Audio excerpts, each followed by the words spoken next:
Hello बच्चों, the question and the question is passage question. तो यहाँ पे हमें डायरेक्शन गिवन है कि कैसे क्वेश्चन सॉल्व है। Question is that answer the question on off your understanding passage and related study concept. The passage, the combining capacities of different elements are compared with that of hydrogen. The valency of hydrogen is taken as 1 and the valencies of all other elements are measured against the standard. An atom of calcium always combines with two atoms of hydrogen, calcium hydride, a compound of calcium and hydrogen. Hence, the combining capacity or valency of calcium is twice that of hydrogen. But there are elements which do not combine with hydrogen at all. However, they can combine with chlorine. For example, gold does not combine with hydrogen, but it combines with chlorine to form a compound AuCl3, in which one atom of gold is united with three atoms of chlorine. Since the valency of chlorine is 1, we conclude that the valency of gold must be 3. Hence, valency is measured by the number of hydrogen or chlorine atoms which combines with or are displaced by one atom of the element. There are some elements which show different valencies in different compounds. Copper shows two valencies 1 and 2. In the red oxide of copper, its valency 1, while in the black oxide its valency similarly iron shows valency and 3। तो यहाँ पे बच्चों ये पूरा paragraph valency के ऊपर है and अब हमें क्वेश्चन गिवन है that element B shows valency of 4 and 6। The formula of its two oxides respectively are A BO3 BO2, B B2O and BO4, then C BO2 and BO3 and then D BO4 and B2O6। तो चलिए बच्चों करते हैं इस question को। In first of all let's see the key concept for this question.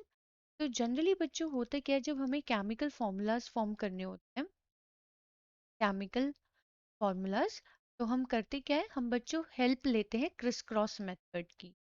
ठीक है, criss cross method. अब क्रिस क्रॉस मेथड के लिए बच्चों सबसे इंपॉर्टेंट क्या क्राइटेरिया होता है कि एक तो हमें एलिमेंट का सिंबल पता होना चाहिए, दैट एक तो हमें सिंबल मालूम होना चाहिए, दूसरा बच्चों हमें वैलेंसी पता होनी चाहिए क्रिस क्रॉस। इस क्वेश्चन में हमें बोला गया है कि हमारे पास एक एलिमेंट है बी, ठीक है, और ये दो टाइप की वैलेंसी शो कर रहा है, एक तो 4 और दूसरी 6। हमें इसका फॉर्मूला बनाना है विद दी ऑक्साइड्स। अब बच्चों अगर हम बात करें ऑक्साइड की तो ये हमारा आयन होता है दैट इज O2 माइनस, यानी कि ऑक्सीजन जिसकी वैलेंसी है 2। तो पहले बच्चों हम देख लेते हैं जब हमारी बी की वैलेंसी है 4। ठीक है, जब हमारी बी की वैलेंसी है 4, तो यहाँ पे अगर हम केमिकल फॉर्मूला बनाएंगे तो हम बी ओ मतलब एलिमेंट्स के सिंबल, बी की वैलेंसी है 4, ऑक्सीजन की वैलेंसी है 2। हम यूज कर रहे हैं क्रिस क्रॉस मेथड, तो हम इनकी वैलेंसीज को क्या कर देंगे, क्रिस क्रॉस। तो हमारे पास आएगा B2O4। अब बच्चों ये क्या है, ये हमारे कॉमन यहाँ से 2 आ सकता है तो हम इसे रिड्यूस कर देंगे, 2 इंटू 1 2, 2 इंटू 2 2 इंटू 2 4। तो ये हमारे पास आ जाएगा BO2। अब इसी तरीके से बच्चों हम बनाएंगे दूसरा फॉर्मूला जिसमें हमारी बी की वैलेंसी क्या होगी, दैट इज 6। तो बी एंड ओ अगेन। अब हमारी ऑक्सीजन की वैलेंसी तो वही है क्योंकि हम ऑक्साइड फॉर्म कर रहे हैं, तो बी की वैलेंसी है 6, ओ की वैलेंसी है 2। क्रिस क्रॉस करेंगे इनकी वैलेंसीज को because criss cross method use कर रहे हैं, तो ये आएगा हमारा B2O। अब हम इसे सिंपल फॉर्म में रिड्यूस कर सकते हैं, दैट इज 2 इंटू 1 2, 2 इंटू 3 6, तो आ गया BO3।